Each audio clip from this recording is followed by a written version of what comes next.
Tipping culture in a nutshell, these European bastards said, "We don't tip," laughed, and walked out. Close the borders to Europeans now. Yeah, some guy replies to this. He says, "No, sorry, I'm not paying an extra $60 because your taxes are fucked." Yeah, true. I'm glad people are finally starting to push back on this. Thank fucking God. Yeah, blaming the customer instead of the employer, man. Isn't it sad? Yeah, people are really upset about this and, like, really pissed off. 20% is madness. Don't come to the US then. Well, how about people come to the US and they just don't pay the 20%? Don't come to the US, just don't be a waiter. Problem solved. Sorry, we...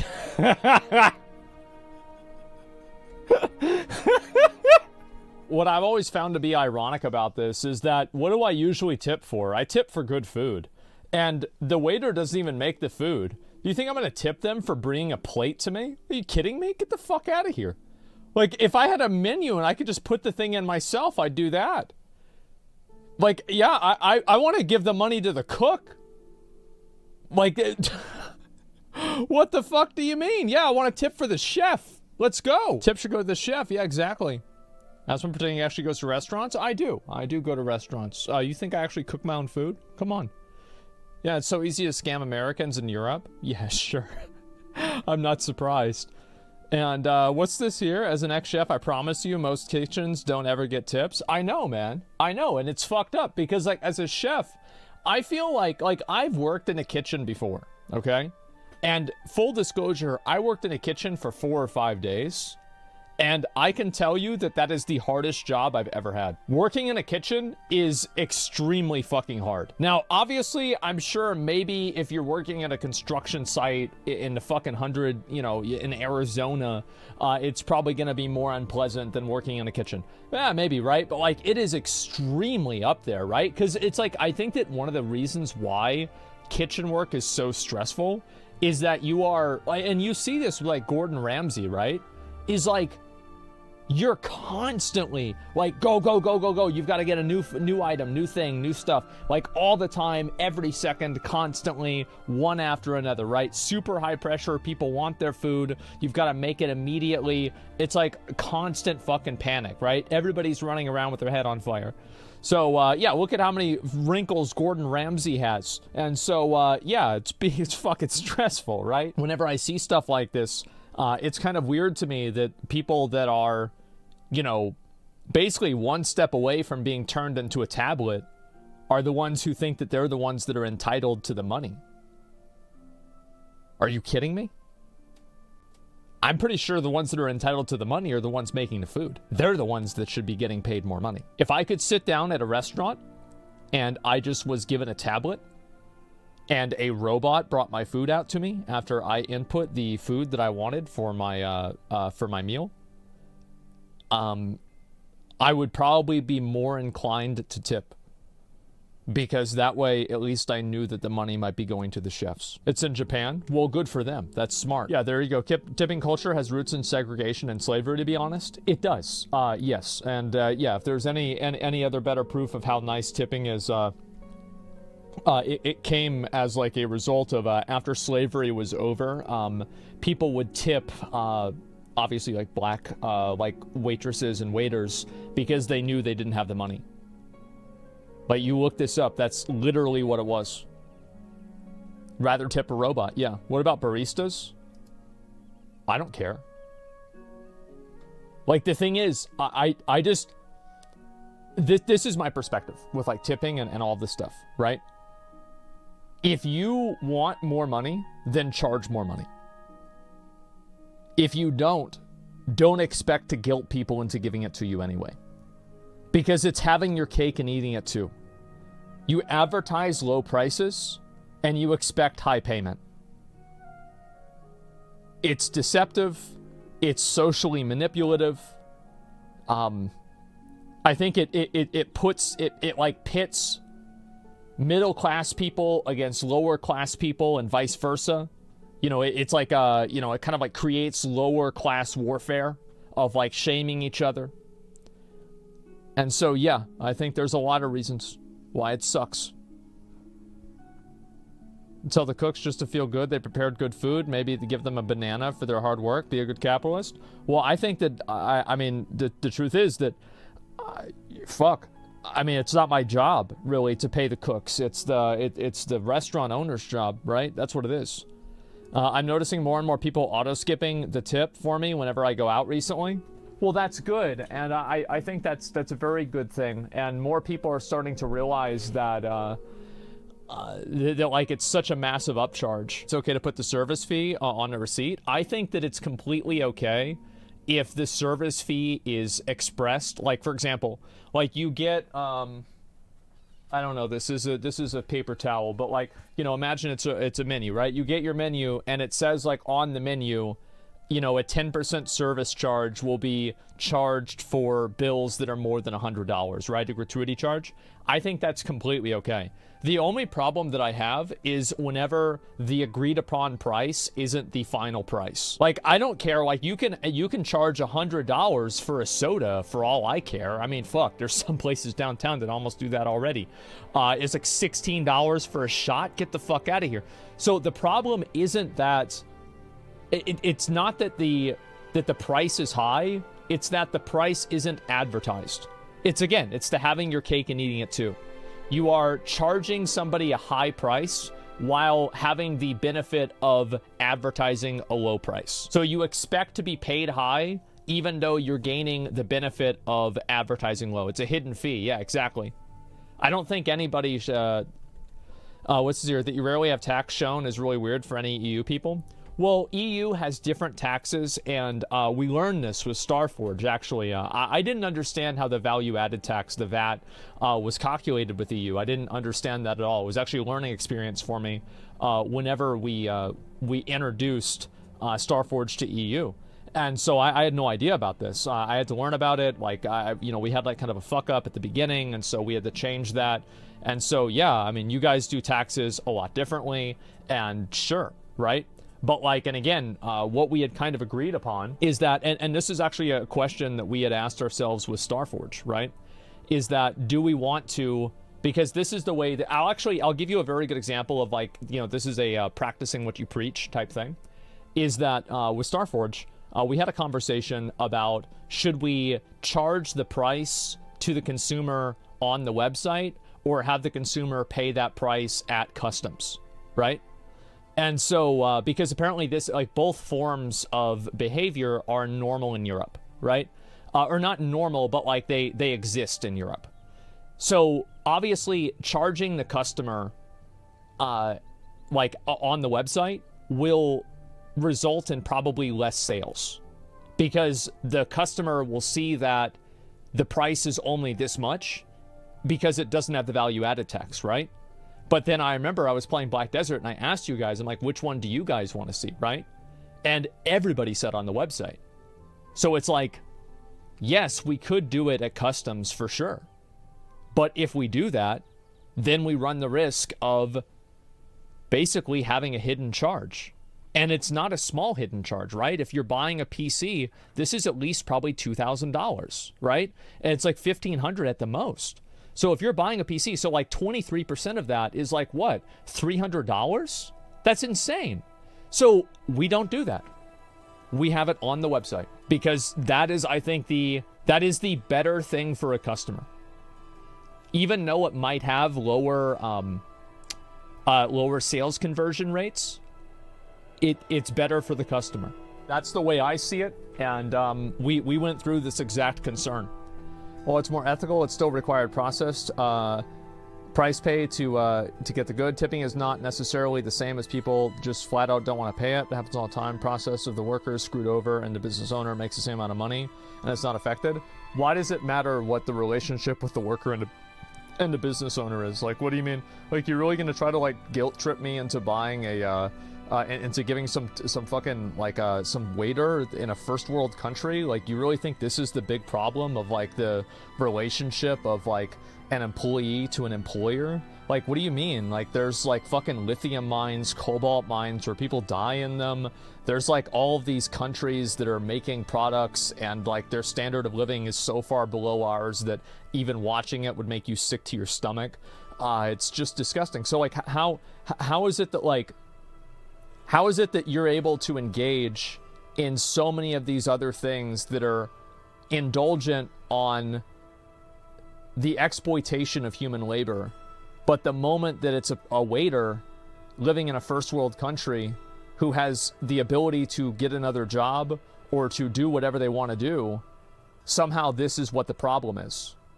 No, I'm not really, I'm not willing to, it's not a principled stance.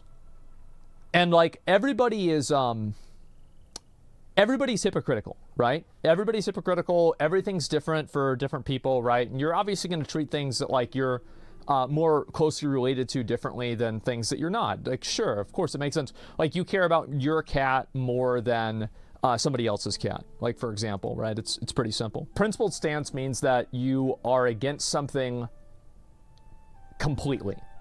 You're not against it whenever it's beneficial. You're not against it whenever it's profitable. You are against it entirely. You don't like it, period. So whenever somebody doesn't take a principled stance on something, the odds are that it's not really coming from a position of principle. I mean, it's actually kind of logic, right? It's people always preach about principles as long as it doesn't involve them. Well, exactly, right? And that's the point. So like, whenever you see somebody who's trying to like shame you for not tipping, but they're using a phone that was created through exploitation of third world labor, no, I'm not going to consider a waiter getting more money than what they agreed upon in a contract that they voluntarily signed up for. Like, you sign up to be a waiter. Like, you're not forced into this. There's many other jobs, and they're not taking those jobs. So, and this is a first world country with tons of other opportunities. And again, like, you can say, oh, well, there should be more. You're right, there should be more. But bro, go tell that to somebody that lives in like Malaysia or one of these terrible countries. Like, in here, it's one of the best places ever. So what I'm saying is that I don't think that it's really a principled stance, the people that are saying that they want you to tip. Because that whenever they are saying that they are asking you to tip, they want you to make up for the disparity between like the employer and the employee. And they think that you should be responsible for that. But the moment that that responsibility is turned on them to, I'm from Malaysia, well, maybe it's isn't even terrible. Really? Okay, well, another country then. I'm not trying to single out Malaysia, right? I don't know. I've just seen like different things over the years. It was just the first country name I heard of or thought of. Yeah, sure. Like bro, like fuck, right? I don't really know. The point is that, like, you know, it's one of these countries usually in like those areas that they're bad, right? Like, it sucks to live there. It does. It's horrible to live there. And I don't think these people are taking an actual principled stance, because if they actually cared about workers being exploited and people not being paid properly for what value they're creating, they wouldn't be buying smartphones and computers. And they could easily say, oh, well, you need a smartphone. No, you really don't need a smartphone. No, you don't have to check your Twitter whenever you're in your car. You don't need it. You could have a flip phone. You could have something that's a lot less than that. And it's not quite the same, but it is though. It is though. And of course, like, nothing is like, whenever you compare two different things, well, you're comparing two different things, so they're going to be different. But there's a similarity. If you don't have a computer, do you need a smartphone? Yeah, I would say that you probably need to have one or the other. Sure. But you don't need both. And most people have both. Some people are just extremely entitled. Yeah. And I think the truth is that, like, it doesn't really stop there, right? These are also people who are buying, the phone is just like one example, right? Are they spending extra money to buy clothes that are ethically sourced from what's I don't know, like, what's the word for it? Like, non-abused laborers, right? People that, like, you know, they're ethically made clothes. Are they doing that? No, they're probably not.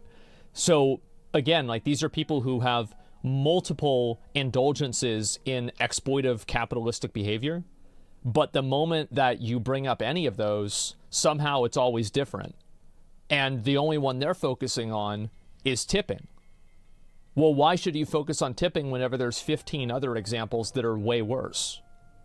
So, and this is what I'm saying again about the principled stance. And it's the same thing I said with gambling, right? Is that like a lot of people don't really have a principled stance on gambling. They just don't like gambling. Like it's very popular to shit on Kick and to shit on gambling and stake.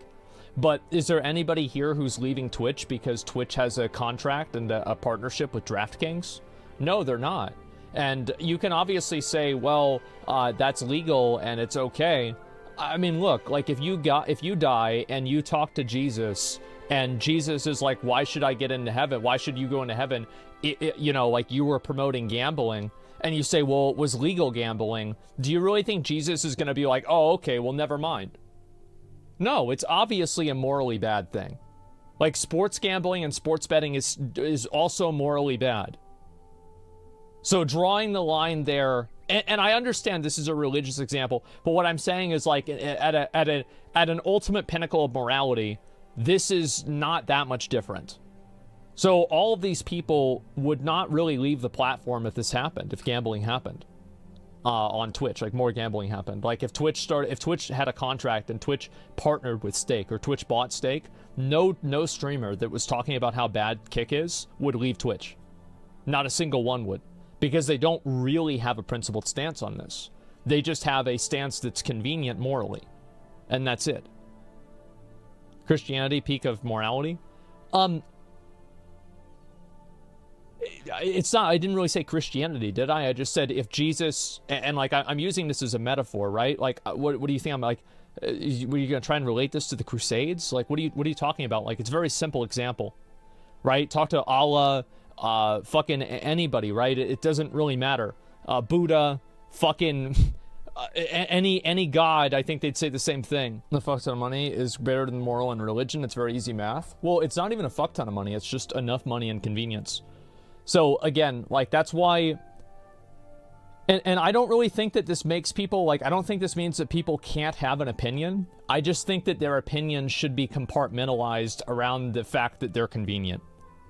And I think that people who have opinions that are convenient, those opinions are worth less to me. It's that simple. A convenient opinion is worth less than an inconvenient opinion. Especially if it's not in line with another person's actions. So yeah, that's what I think. So we should all live like monks?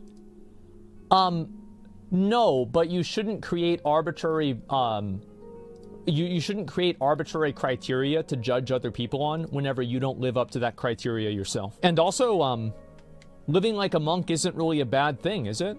I think that it's good to live a simple life and to not consume gratuitously, to not indulge in constant, you know, like pursuits of buying things and getting new things. Yeah, I think it's actually quite healthy.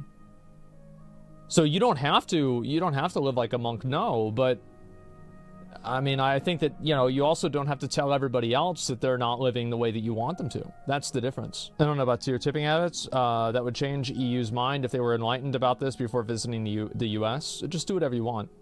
Come on, don't compare your wife to a monk's. Well, I'm not, right? I'm not, but like what I'm saying is like I try to avoid indulging in a lot of things that like other people I know do indulge in. I don't really like doing that. I think I think one of the worst things that you can do in life is to indulge into things too much. And I think it's like a very it's very corrosive. Because it subverts your self-control. And I'm not perfect, right? I fail at this all the time, but it's still like, it's a personal goal that I have, right? And that's how at least I see. Like you do with video games? Sometimes. Sometimes I do, yeah. And I think that you can say that with anybody, right? I mean, even like most people that are like kind of devoted to like certain ideals, like usually fall short all the time because a person can never be as perfect as an idea is. That's just how things are. Isn't it useful to take things steps at a time? Obviously, you feel like those exploitative labor forces are bad, but tackling tipping culture is also a good thing in itself. Well, yeah, sure. I think that the waiters should be paid minimum wage or, you know, a wage that... I don't think that there should be an exception to paying waiters a minimum wage. Any American I've ever met in Europe, vacations over has never tipped the workers, so it's easy to avoid tipping culture if it's not on a paper. I think that most people don't like tipping and they just do it because they're ashamed of Like, it's actually kind of sad how easy it is to shame people into doing things that are against their best interest. It's sad. Some people can go to work and pray to get tips to get paid. You should have a salary. Well, I mean, a lot of them make a good amount of money, right? There's tons of waiters that make tons of money. Only bag waiters need tips to make their minimum wage. Have you ever worked in the service industry? I did, but not really, right? I worked there very, very temporarily, and then I quit. Yeah, I did that very, very shortly. I realized how bad it was, and I said, fuck that, never again. Yeah. The South Park creators caught Casa Bonita and are planning to raise wages to $30 an hour and ban tipping. I don't think that you should ban tipping. I just don't think that it should. I think the reason why people tip is because they know that the person isn't getting a full wage.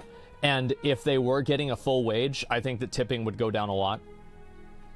I don't think you should ban it, because if people want to tip, that's totally fine. But I don't think that it should be like a social expectation, if that makes sense. Anyway, I've talked about this a lot. Let's go on to the next one. Huh?